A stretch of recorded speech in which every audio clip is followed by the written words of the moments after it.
আমরা বিশ্বাস করি, আমরা মনে করি সংস্কৃতি একটা দেশের আত্মা, সোল অফ এ নেশন। আমাদের দেশের যে ইতিহাস, ঐতিহ্য, সংস্কৃতি, এটা অনেক অনেক বছরের পুরনো। এবং প্রাচীন সভ্যতার যে দেশগুলো, তার মধ্যে আমাদের এই বাংলা, এই অঞ্চল, এটা তার মধ্যে অন্যতম। এখানে একটা সময় ছিল যখন সারা পৃথিবীর মানুষ তার ভাগ্য অন্বেষণের জন্য বাংলায় আসতো। বাংলার মানুষ কখনো পৃথিবীর কোথাও যায়নি। এখানে গ্রিকরা এসেছে, রোমানরা এসেছেন, এখানে পারস্য এসেছেন, এখানে আফগানরা এসেছে, ৫৫ জন ফটকাবাজ ইংরেজ একটা কোম্পানি করে নাম দিল ইস্ট ইন্ডিয়া কোম্পানি। কোথায় গিয়ে ব্যবসা করা যায়, বাংলায় দেও। এখানে হিউয়েন-সাং এসেছিলেন ৭ম শতাব্দীতে।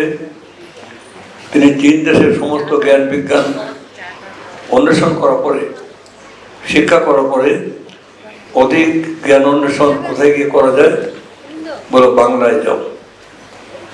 এখানে ইবনে বতুতা এসেছিলেন। তিনি তার ভ্রমণ বৃত্তান্তে লিখেছেন যে এদেশে প্রবেশের 1000টি দরজা আছে, কিন্তু এখান থেকে বেরোনোর কোনো পথ নেই। এত ঐশ্বর্য, এত সৌন্দর্য, এত প্রাচুর্যে ভরপুর ছিল দেশ, যেখানে কেউ আসলে এখান থেকে বেরোতে চাইতো না। নানা ঐতিহাসিক কারণে আজ আমরা অনেক পিছিয়ে পড়া দেশ, কিন্তু আমি বিশ্বাস করি সঠিক নেতৃত্ব দিতে পারলে তাহলে আবার আমরা আমাদের ঋত ঐশ্বর্য, হারানো গৌরব আমরা আবার পুনরুদ্ধার করতে পারব। এবং পারবই প্রত্যয় দৃঢ় সংকল্প নিয়ে আমরা কাজ করে চলছি। আমরা বিশ্বাস করি, আমাদের সরকার বিশ্বাস করে যে একটা সমাজে মানুষের আদর্শের ভিন্নতা থাকতে পারে, রাজনৈতিক মতাদর্শের ভিন্নতা থাকতে পারে, চিন্তা ভাবনার ভিন্নতা থাকতে পারে, এবং এইটাই থাকা হচ্ছে একটি গণতান্ত্রিক সমাজের সৌন্দর্য। আমাদের দেশের যে সংস্কৃতি, এর মধ্যেও নানা বৈচিত্র্যে ভরপুর দেশ। এখানে পাহাড়ি সংস্কৃতি, সমতলের সংস্কৃতি, এখানে বিভিন্ন ক্ষুদ্র ক্ষুদ্র জাতি, জাতিসত্তা, জাতিগোষ্ঠী,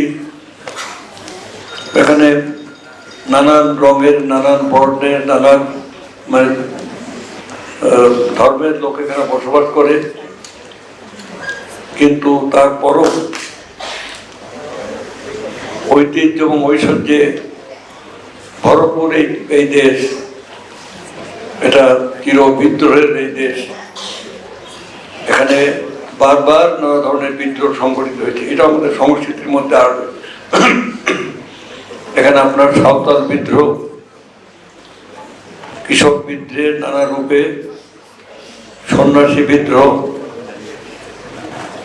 নীল বিদ্রোহ, তেভাগা আন্দোলন, ফারাজি আন্দোলন, ওহাবি আন্দোলন, সব বিদ্রোহ হচ্ছে কৃষকের বিদ্রোহ। এটা হচ্ছে কৃষকের দেশ।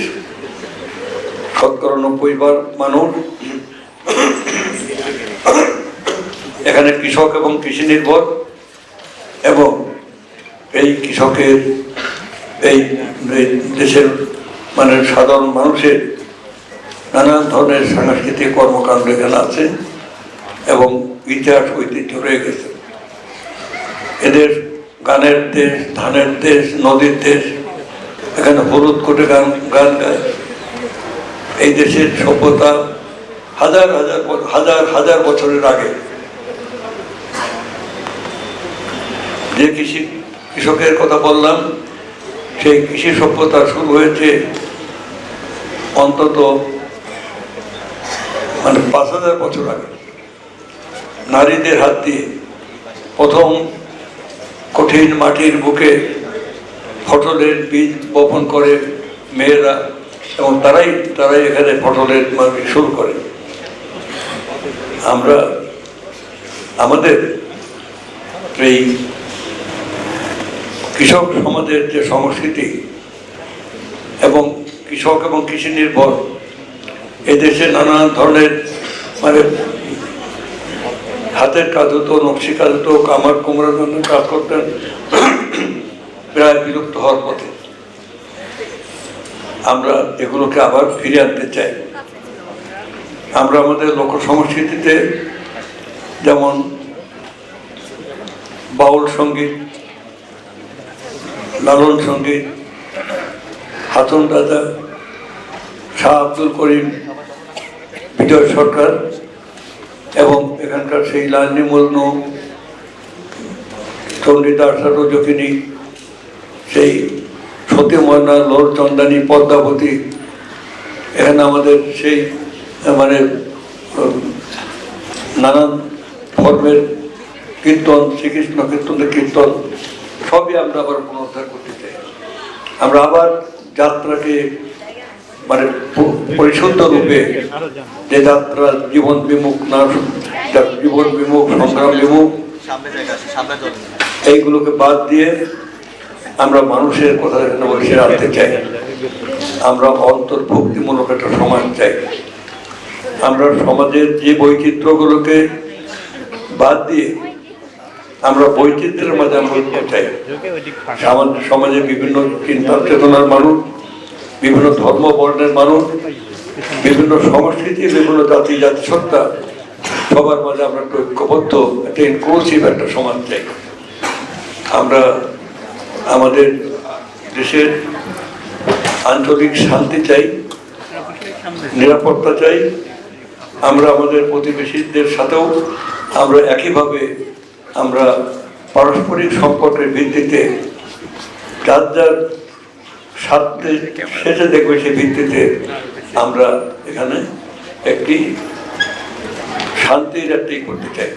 আমরা বিশ্বাস করি যে সঠিকভাবে কাজ করতে পারলে দক্ষিণ এশিয়ার মধ্যে আমাদের দেশই হবে শ্রেষ্ঠ দেশ।